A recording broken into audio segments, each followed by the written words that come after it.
Now, in this activity, we're going to learn how to use three-dimensional computer-aided design. So our objectives are to develop our skills in 3D CAD, and to do that, we're going to use Creo Parametric 2 to create a 3D CAD drawing of a camera. And you can see some examples of work that other students have done here, making a camera. Now, before we get started, we want to just point out a few basic things, the difference between 2D and 3D. You would have already done a project on 2D using 2D design where basically everything is flat. Two-dimensional objects have only got a length and a width. Now that we're working in 3D, we need to think about three different dimensions: the length, the width, but also the depth. What we do to create a 3D shape is we start with a 2D shape and then we drag it and extrude it into 3D to give it some depth or some thickness. So we're going to get started with that now. Now what you're going to do is create a sheet like this one, and this one's been completed for you. The method has been written in the side there, so you just need to follow those steps, and then when you've finished, you're going to copy your work into this box here. So task 1, this is the example that we're going to do first. We're going to follow these steps and then stick our finished work in there. And then we go on task 1 and 2. Again, when we've finished our task, our work gets pasted into here, and then on the second side of the page, it moves on and we start adding details like lenses, curves, some text, some extra features, and then finally we colour it in. So by the time we've finished, we should have a complete camera. The important thing here is to remember not to do too much at one time. You need to watch a little bit of the video and then pause it, go away and do that activity, and then unpause the video, watch a little bit more, and then do a bit more of the activity. If you try and watch the whole thing in one go and then remember the task, you will almost definitely forget. So just do it in little baby steps. So the very first thing that we're going to do is to find the worksheet in the shared area that we're going to fill in to complete. Now you'll find it in Start, All Programs, Student Shared Area, Design Technology, and Documents. Double click Documents and then double click Student Resources. The project that we're working on is Year 7 USB. Double click that, and then it's 3D CAD Creo Skills 1. Double click that, and here's your worksheet. Now when you open up the worksheet, you'll find that there's a yellow bar at the top of the page that says Enable Editing. So you need to click on that, and when you've clicked on that, that will allow you to start making changes to this sheet. The first thing you need to do is to type your name in the box and your DT group. You might need to backspace it, and then you can write your DT group in there. Let's say it's 7H3 Team B.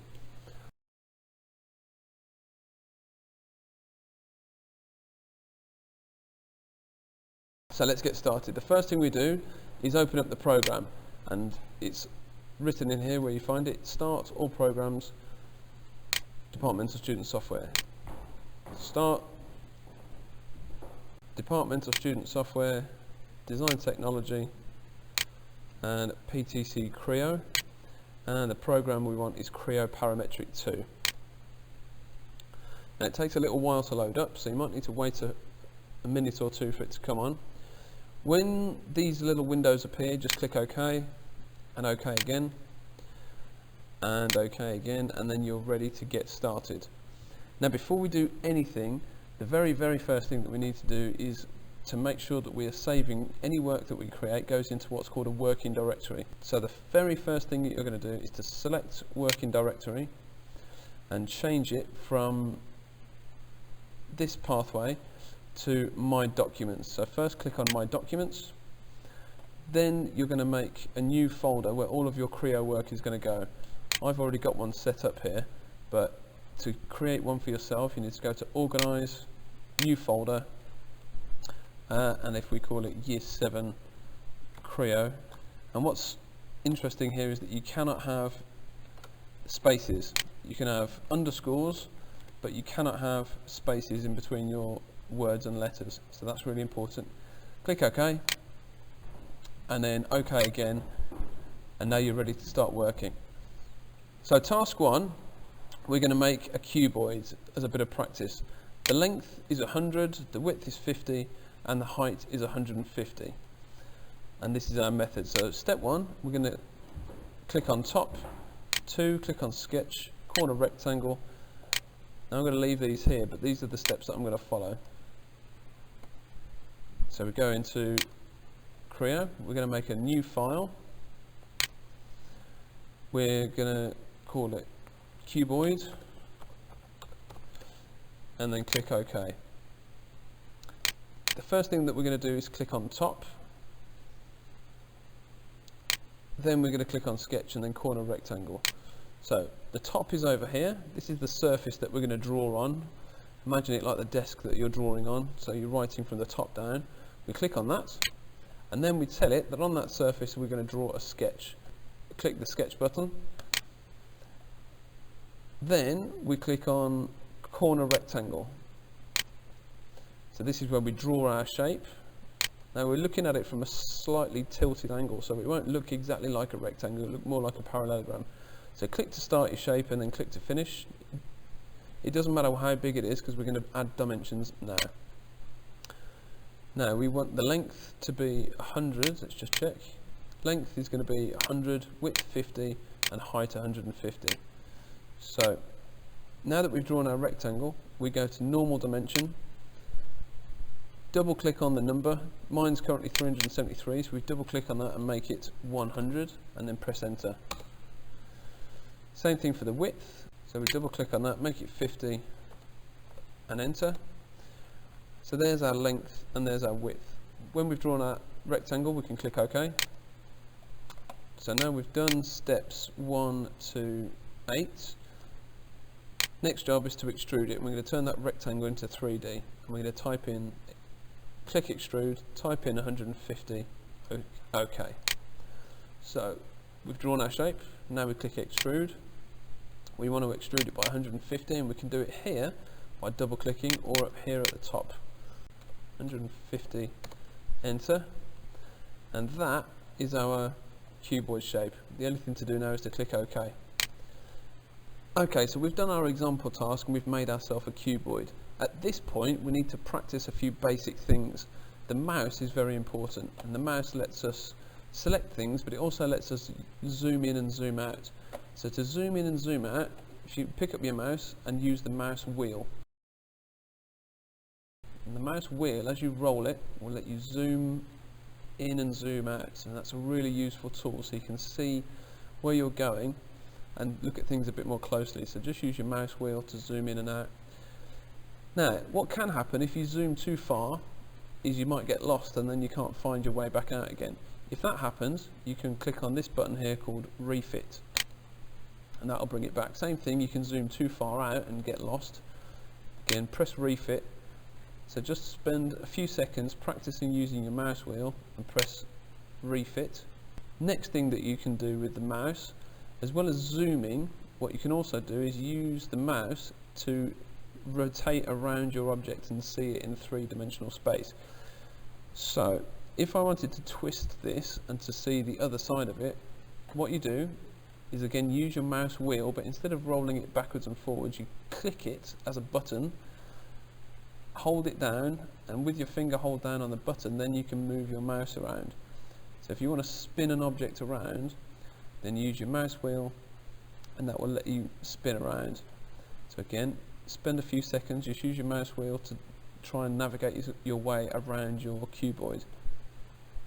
Other things you can do if you want to look at your object from different angles is use the named views. You could look at the bottom by clicking on the bottom or the front, and again use refit to bring it into the center, or you could use it to look at it in isometric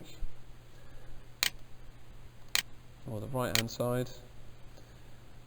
Other useful things that you can do, as well as zooming and spinning around, you can also use the mouse to pan. So if you use the mouse wheel and the shift key, that lets you pan sideways or up and down. You can also tilt it by pressing the mouse wheel and control, but all of these are little controls that you can get used to once you get started on your next activity.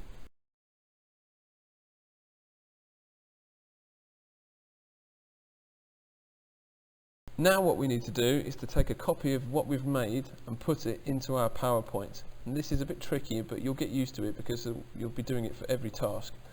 So the first thing that you do is to hit the print screen button on your keyboard. If you look on your keyboard, you've got F12 at the top, and the one next to it on the right is print screen. So you press that, and then you go to your PowerPoint, and then somewhere on the page, make sure you're not clicking on anything, right click to paste your picture. Now you can use the zoom out button to see the full page, and you can see we've got a screen capture from everything on the page. Now what we need to do is to trim all of the stuff around the outsides off, so we're just left with the shape in the middle. So to do that, we go Format and then Crop, and then use the black handles to trim the edges off.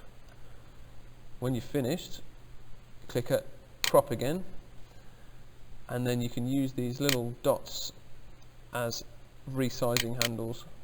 Oops. And that is your first activity in there.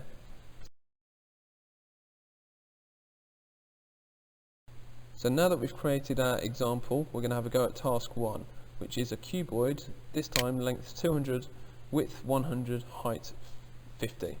I'm going to call it camera. So we make a new file in Creo, File, New, call it camera. I'm going to call mine camera 1 because I might already have a camera file. Click OK. Now the first thing we do is click top, then sketch, corner rectangle. So let's go into Creo, click top, click on sketch, use a corner rectangle, click to start, click to finish. Okay, next step is we're going to use the normal dimensions, make the length 200 and the width 50. So click normal dimensions, make the length 200 by double clicking on the number, type in 200 and enter, make the width 50, double click, 50 and enter. So we've drawn our rectangle shape, now we need to click OK. And then the final step is to then extrude it to 100. So we click extrude, tell it we want to click extrude to 100 by double clicking on the number and then enter. And when you've got this sort of shape, we want to take another print screen of it, go into your PowerPoint, hit paste. You might want to zoom out, and then you can use the format and crop tools to trim all the waste material off the outside that we don't want to keep, and then click crop again and then resize that so that it fits into this space.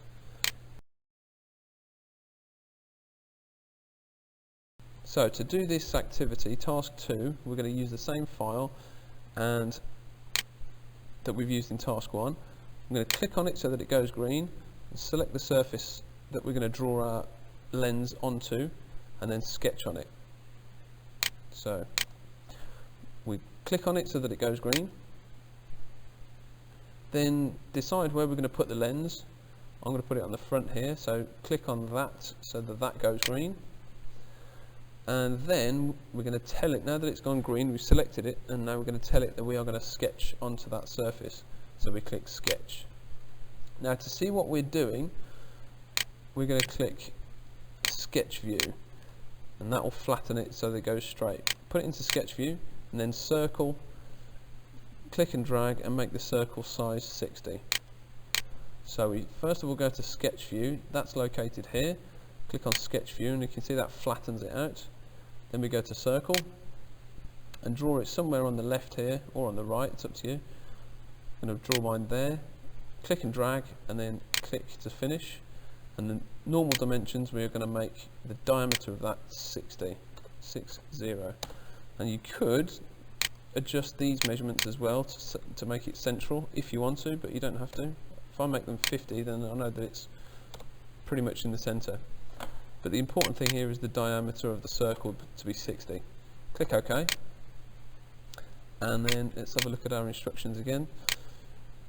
Now the final thing to do is to extrude it to 40 and then press enter and OK. So we've drawn our circle. Now we can extrude it.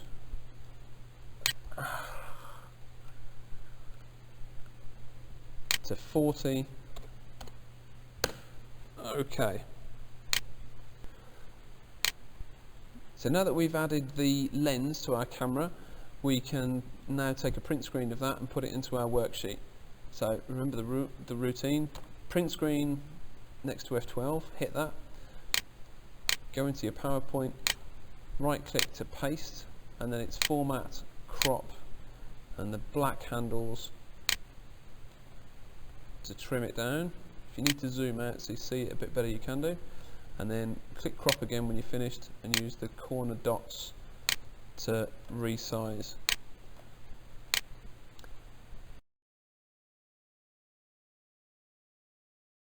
Now we're going to move on over the page to task 3. So we're going to use the same file again, but we're going to add some rounds and some chamfers. So use your camera file, and then to do this we're going to click on round first, click on an edge that you want to round off, and then type in how much you want to round it by, or you can drag the yellow square. So that looks like this. We click on round, and if I wanted to round this corner, I go to the edge that goes green, like that. You can see you get these two little yellow boxes. You can click and drag those, and you can see that will round that corner. Click OK. If you want to add more, you can put a round on, let's say, the back, maybe here. This one might want to be a bit more rounded. And again, you can type in how much you want that to be. So any size that you want to round off, you can round off like that. You can also use the chamfer tool underneath it, and it's the same thing, but instead of rounding off, what that will do is it'll put a 45-degree cut on. So chamfer maybe this side. Again, you can drag your yellow boxes to make it the size that you want it to be. Let's use the chamfer on here this time. And when you've got a couple of rounds and chamfers, then you can do the same thing that you've done before. Print screen, paste, might need to zoom out, and then it's format, crop, black handles, and then crop again. Resize it, put it into position, and then we can move on to task 4, which is to add some text. So to do this, we're going to click the surface that we're going to add it onto. I might put mine onto the front, you could put yours wherever you like. As soon as we've clicked where it's going to go, we click on sketch, sketch view, and then use the text button. So first of all, click the object to make it green, then click the surface that we're going to put it onto, in this case the front, so click on that so it goes green. Then we're going to click on sketch and sketch view to flatten it out. Now we're going to use the text tool.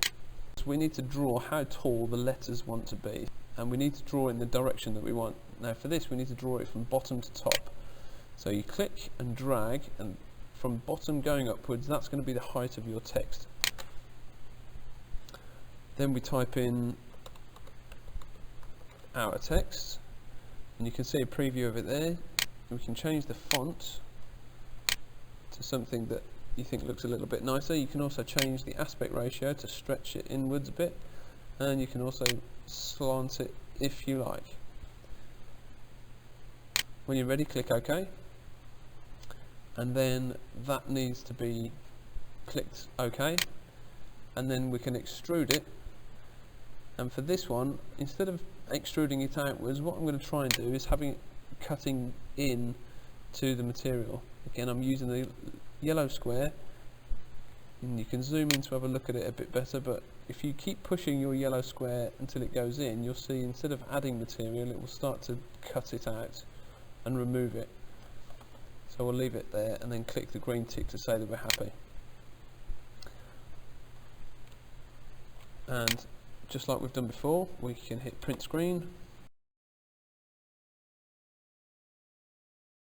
Now we can start to get creative and add some extra features. You can add whatever you like, a viewing screen, a switch, a button, some extra lenses, absolutely anything you like.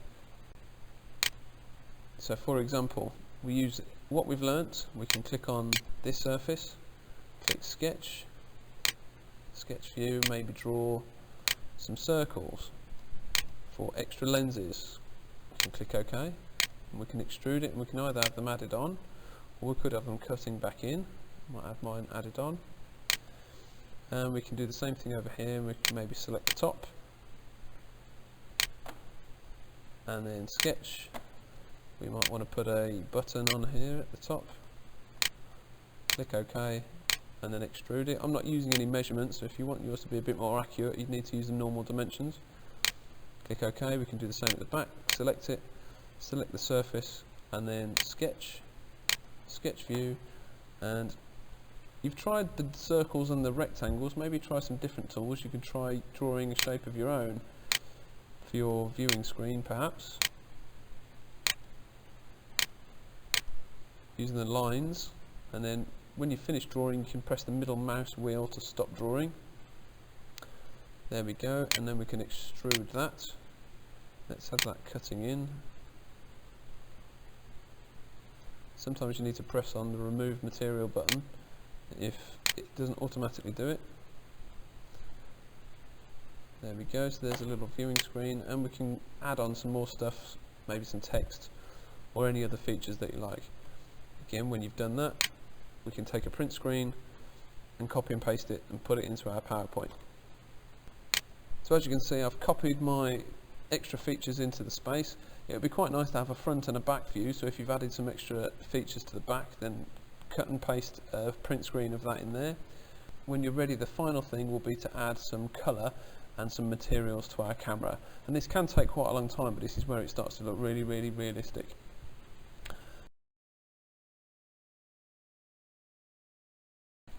Everything that we've done so far in our model has all been in the Model tab.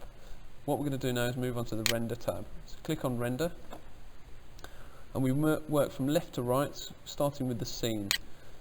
So that tells us what sort of room we want to put it in. I would put it into quite a light coloured room, somewhere towards the bottom, but you can again experiment and see what you think. We can also change the room if we want. You can see where our camera is, and it's sort of raised slightly above the floor. If you click on this little button, that will drop the floor so that it's touching, so that makes shadows look a little bit nicer. We'll just go through some lighting. If you want to change the lighting, you can move these, and you can zoom in and zoom out, but I'm going to leave that as it is. And then when you're ready, you could also try some effects, but start with the simple stuff first. And what you'll do, when you've adjusted the scene, you click Render Window, and you'll see it starts to make that look a little bit more realistic. Put some shadow on it, and it gets rid of all of these construction lines. Now the next thing that we can do is to start adding some colours.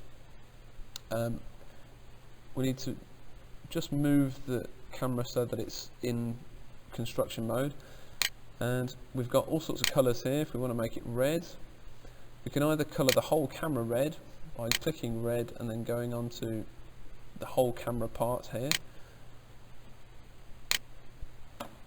What we could also do is maybe make that a different colour. Let's make it black. So click on the whole thing, and you'll see a little box coming up that says select more than one item. Now if we want to make individual faces different colours, and we might want to make them different materials, let's try some metals. We go into standard metals, and we can open these up and maybe find some gold and try some polished gold. And what we'll do is If we come over to the lens, or maybe the button, this time we can select an individual surface. So click on the surface. If you want to press more than one, press and hold Control, and when you're finished they will go green, and then you can click on OK and you can see a preview of them gold. If we press render window now, you'll see that it's a bit more shiny, mainly black, and we can try some other colours here. Let's make all of that black. Render window, and bit by bit you can start making some really nice looking effects on your camera, so we can colour the text in as well. Render window, see what it looks like,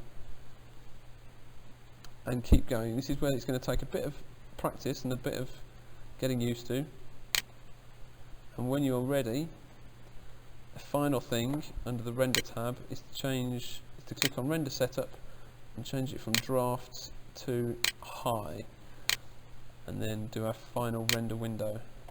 And that might take a bit of time to calculate, but there you can see we've got a really realistic 3D drawing with some shadows and so on. At that stage we can hit print screen, go to our worksheet and paste, and use format and crop. And I'd like to see 2 or 3 rendered versions of your camera, looking at the front and the back, so we can really see all of those details as much as possible. And that is your 3D camera, and in theory we could save that as a file and then we could potentially 3D print it, but for now we just want to create a first attempt at doing some 3D CAD. Good luck, and I'll look forward to seeing how you get on.